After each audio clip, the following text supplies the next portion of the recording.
अल्हम्दुलिल्लाह आज हम दिल्ली तेलंगाना में मौजूद हैं। सरकार सैयदना बदियुद्दीन कुतुबुल मदार मदारुल आलमीन की गद्दी मुबारक पर जो जौनी भाई चला रहे हैं, ये सरकार सैयदना बदियुद्दीन कुतुबुल मदार का फैज़ है। जो जौनी भाई लोगों को मदारुल आलमीन का फैज़ पहुंचा रहे हैं। आपको मदारुल आलमीन से मोहब्बत किस तरीके से हुई और खानकाह पे कैसे आपकी हाजिरी हुई, और मदारुल आलमीन और तमाम औलिया इकराम से आपको किस तरीके की मोहब्बत? ये ऐसा है कि हम पीछे से पंजाब अमृतसर के हैं, तो जब हमारा बचपन में हम 5th क्लास 6th क्लास में पढ़ते थे, तो अमूमन हम दरगाह पे शौक था जाने का। तो कोई भी पेपर होता था हमारा, हिस्ट्री का, अंग्रेजी का, तो हमारे दिल में ये होता था कि चलो उसमें हमारे अच्छे नंबर आ जाएं। तो हम देखते देखते दरगाह में चले जाते थे, जैसे दुनिया जाती है। तो हम वहाँ जब अपने पेन को रख के जाते थे, तो जो पेन रख के पेपर देते थे, तो जो पेपर का रिजल्ट आता था वो कुछ ऐसा होता था जो हम सोच भी नहीं सकते। माशाअल्लाह, वाह। तो फिर धीरे धीरे हम बड़े होते गए, 1-2 साल निकलते रहे, जैसे 15, 16, 18 तक पहुंचे ना। तो जैसे जैसे इंसान का दिमाग, बच्चा बड़ा होता है तो उसका ब्रेन भी बड़ा होता है। तो ये दुनिया भी एक रिसर्च है। हर बंदे को एक सुकून की तलाश होती है। जी जी बेशक। हर बंदा किसी भी दरगाह में जाता है, मंदिर जाता है, गुरुद्वारे जाता है, राइट है। सबका जाना भी चाहिए और सबको मिलता भी है। देने वाला तो मालिक एक ही है ना। बेशक। तो गुरबानी हमने पढ़ी हुई थी। गुरबानी में कई जगह हमने बाबा फरीद साहब का जिक्र तो ऑलरेडी सुना ही हुआ था, और ये भी हमें पता था अमृतसर में रहने के नाते के दरबार साहब की नींव भी मियां मीर रहमतुल्लाह अलैह ने ही रखी हुई है। जी जी। तो मेरा सरन से भी ताल्लुक रहा, मुजद्दिद अल-सानी साहब के, वहाँ से मैं हाजिरी देता रहता। तो धीरे धीरे वहाँ गोशे गोशे में गए। ये किनका मज़ार है जी? ये मदार साहब का मज़ार। ठीक है जी। फिर आगे गए, ये किनका चल रहा है जी? मदार साहब का चल रहा है। बठिंडे गए, ये किनका चल रहा है जी? मदार साहब का चल रहा है। बटाले गए, ये किनका चल रहा है? वाह। मदार साहब का चल रहा है। आगे मलेरकोटला की तरफ गए, उसमें एक लफ्ज ऐड हो गया, जिंदा मदार साहब का चल रहा है। माशाअल्लाह। अब हम थोड़ी सी ये जानना चाहते थे कि ठीक है मदार साहब का चिल्ला है, काम यहाँ सब हो जाते हैं, मेरे नहीं होते, जो भी दुनिया आती है सबके हो जाते हैं। करने वाला फिर मालिक है। 100 वालों की एक बात, बुजुर्ग तो वसीला होते हैं। आपने बड़ा तहरीर से पूछा, मैं कहा तहरीर से समझा दूं, क्योंकि मेरे को पता लगा आप कोई चैनल चलाते हैं। जी। तो इंसानियत का पैगाम जहाँ तक पहुंचे वो अच्छा है।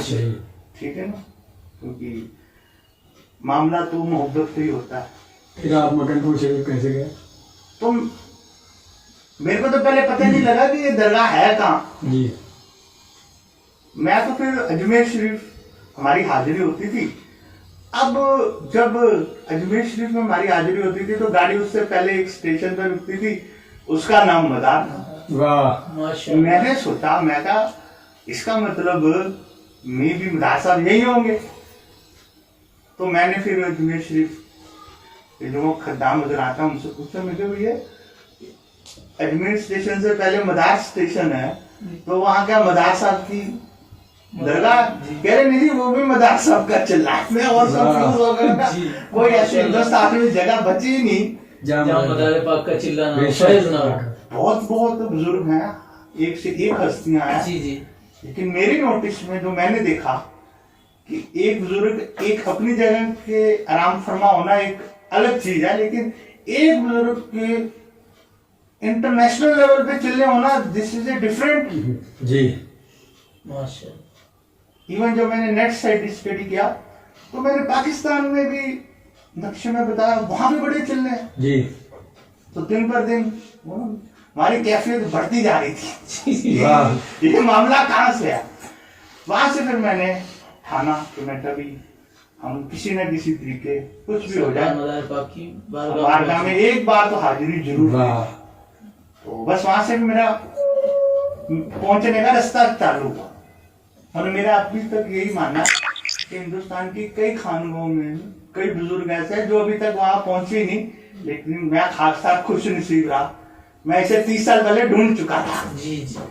वहां से 30 साल पहले मैंने जब बारगाह में हाजिरी दी तो अजमेर शरीफ से मेरे को मासूम अली बाबा जी मिले। जी जी। तो उन्होंने मेरे को सारा जी जी। सारा नक्शा बताया कि जी जी। ऐसे ऐसे ऐसे जाना है। चलो हम कौन होते हैं हाजिरी देने वाले, सरकार का बुलावा था, सरकार ने बुलाना था ना। चीज वहां पहुंच गया तो वहां जब मैंने हाजिरी दी तो वहां कुछ अलग कैफियत, माशाल्लाह, कुछ अलग रूहानियत, जहां जाओ कुछ अलग। तो पहले तो सलाम अर्ज किया, उसके बाद जब हम अपने घर में वापस आ जाते हैं फिर एक खींच पैदा हो जाती है। इसको हम सरकार का कर्म कहते हैं। जी। मालिक सब पर करे, पर होती मेरे हिसाब से किसी किसी पर है। ये कर्म मालिक का है जिस पे हो। जी जी। तो ये जो भी आज हम चल रहे हैं, जो हो रहा है उनके कर्म से ही है। बेशक। जो हुआ उनके कर्म से होगा, जो होगा फिर उनके कर्म से ही होगा ना। हमारा तो कोई इसमें है ही नहीं। तो फिर वहां से फिर रूहानी फैज का सिलसिला जारी हुआ और फिर मालिक ने खूब नवाजा, पैसे से भी नवाजा। माशाअल्लाह। कोई ऐसी गाड़ी नहीं सरकार मदारुल आलमीन के कर्म से जो मेरे पास नहीं है या नहीं रही। माशाअल्लाह माशाअल्लाह। ये फैजान मदारुल आलमीन, बिल्कुल गरीब नवाज और मदारुल मदार पाक का ये औलिया का फैजान है। हिंदुस्तान के बादशाह गरीब नवाज है। वहीं से मेरे को ये मिला, मदार पाक का दर मिला। इवन तो फिर जब मिला तो फिर मिल ही गया। तो उसके बाद मेरी 2 निस्बतन हाजिरियां रही, आज तक भी हैं। हुजूर गरीब नवाज और जिंदा शामिल बड़े ही ऐसे करिश्मे हैं जो बयान नहीं किए जाते। माशाअल्लाह माशाअल्लाह। तो हमारा ये मानना है कि मदार साहब में जो भी आप तो खैर कोई बुक ले रहे हैं, एक इंटरव्यू ले रहे हैं, इसकी कोई वैल्यू नहीं है। मदार साहब में आने वाला हर बंदा एक इंटरव्यू है। बेशक बेशक। वहाँ एक बंदा आने वाला एक इंटरव्यू है। उसे पूछो भाई तू धक्के खाता आ रहा है, यार तेरे को मिला क्या। दूसरी मदार साहब में एक ये खासियत है कि this is a common minimum program जी, जो हमें कहीं नहीं देखने को मिलता। कि ये वाहिद वर्ल्ड में ऐसी बारगाह है जहाँ हिंदुओं का भी उर्स बढ़ता है, मुसलमानों का भी उर्स बढ़ता है। माशाअल्लाह माशाअल्लाह। बेशक बेशक कितनी बड़ी बात है अगर कोई गहराई से सोचे। बेशक। ये बात वो जो हिंदुओं का उर्स है वो बसंत के रूप में मना लिया जाता है। जी। और मदार साहब का जो मामला वो मदार के महीने में उर्स मना लिया जाता है। और शायद सरकार में जो मैंने स्टडी किया, मैंने हर धर्म को बड़ा डीपली स्टडी किया, वेदों को किया, गुरबानी को भी किया, बाइबल को भी किया, कुरान को भी किया, लेकिन यहाँ एक ऐसा मामला है जो हाँ अकल खरा हो जाती है। देखिए वो ऐसे कि अंग्रेजी में हम 12 महीने कह देते हैं, उर्दू हिजरी से चल रही है, पर अब जैसे एक महीना होता है जी, ये रबीउल अव्वल का महीना, तुमने मान लिया जी ये रबीउल अव्वल का महीना, ठीक है, हजूर की आमद का महीना। पर अगर उससे थोड़ा गहरे जाए तो 4 बुजुर्ग ऐसे हैं जिनके नाम के महीने हैं। बेशक। एक बड़े पीर, जी जी, 11 एक मदार, मदार का चांद, मदार का महीना है। हाँ मदार का महीना। बड़े जैसे बड़े पीर का महीना माना जाता है, ऐसे मदार का भी तो महीना है। उसके बाद छड़ियां, छड़ियां के बाद उर्स, एक साथ चल रहे हैं। ये भी तो अगर सिलसिले का सिलसिला होता है ना तो फिर थोड़ा सा महीनों का भी सिलसिला होगा ना। जी जी जी। आप देख लीजिए 11,000 साल से कौन गौस पाक के महीने को हम कह देते हैं बड़े पीर का महीना, बिल्कुल आता है। वलियों के पीर है, बगदाद में सर माथे पे, या गौस पाक की शान, पर अब चलो जी महीना पास हो गया। अब सेकंड महीना कौन सा आ रहा है, मदार का। मदार गौस पाक में महीने में गौस पाक का उर्स हो गया, मदार साहब के महीने में मदार साहब का उर्स हो गया, छड़ियों के महीने में बाबा कुतुब से छड़ियां रवाना होगी।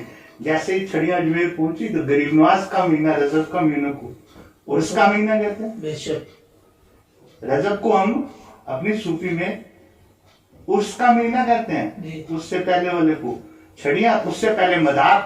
तो यहाँ ना 4 बुजुर्गों का एक बड़ा इंटर सेक्टर कनेक्शन है। इसको समझने के लिए ना दिल का साफ होना बड़ा जरूरी होता है। सही बात। बेशक, टांगे नहीं खींची जानी चाहिए, और जो टांगे खींच रहे हैं उन्हें खींचने दो, अच्छी बात है। और उन्होंने, मालिक ने उनको इतने ही जहन दिया।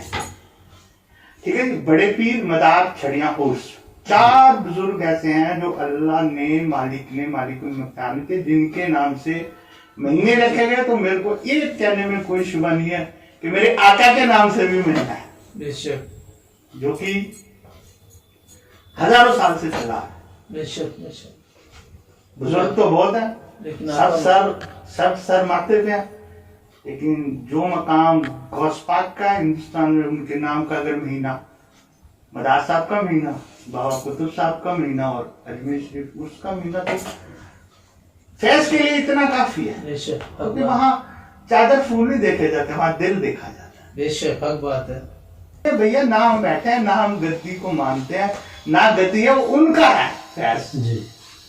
मगर सीधी सीधी गद्दी क्या होती है? कोई गद्दी नहीं होती। ये मालिक का काम है, मशहूरिया कर मालिक रहा है, नाम हमारा हो रहा है। तो गद्दी तो वो लगाए ना जो काम कर रहा है। जी। बेशक, यहाँ कौन सी गद्दी है भाई? यहाँ बुजुर्गों का फैज है, उनके नाम से हम नाचीजों को कुछ क्रेडिट मिल जाता है। जी वहां गए थे, जी। वहां हमारा ये काम हो गया। जी जी, तो लोग तो यहाँ काम कराने आते हैं, कोई बुजुर्गों को पाने थोड़ी आता। सही बात है। जैसे मैं राजजोत सिंह हूँ, हमारा जन्मपत्री का काम है। गद्दी हमारे अब्बू के पास थी, जो पिछले 100-200 साल से चली आ रही है खानदानी उसमें। लेकिन इसमें जो फैज हमें हाजिरियों के बाद मिला, जी। बेशक, गरीब नवाज के सदके में मिला, मदार साहब के सदके में मिला। दिस इज ए डिफरेंट, जी। This is a different. थोड़ा सा, हम पंजाबी है ना, तो अपनी भाषा का जी, जी, इस्तेमाल जी, करेंगे। जी, जी। तो हमारा तो काम है कि सबको अदब में रखना, अदब के दायरे में रखना। तो अगर इतना काफी है, जी, इससे जी। बड़ी कोई शान इस खलकत में कोई नहीं हो सकती। जी, जिस बुजुर्ग के नाम का महीना, हाँ। तो मालिक ने उस बुजुर्ग का क्या मतलब है? माशाल्लाह, बेशक, हक बात है। जिसके साथ मैं सबको सलाम पेश करता हूँ। सलाम, नमस्ते, सत श्री अकाल।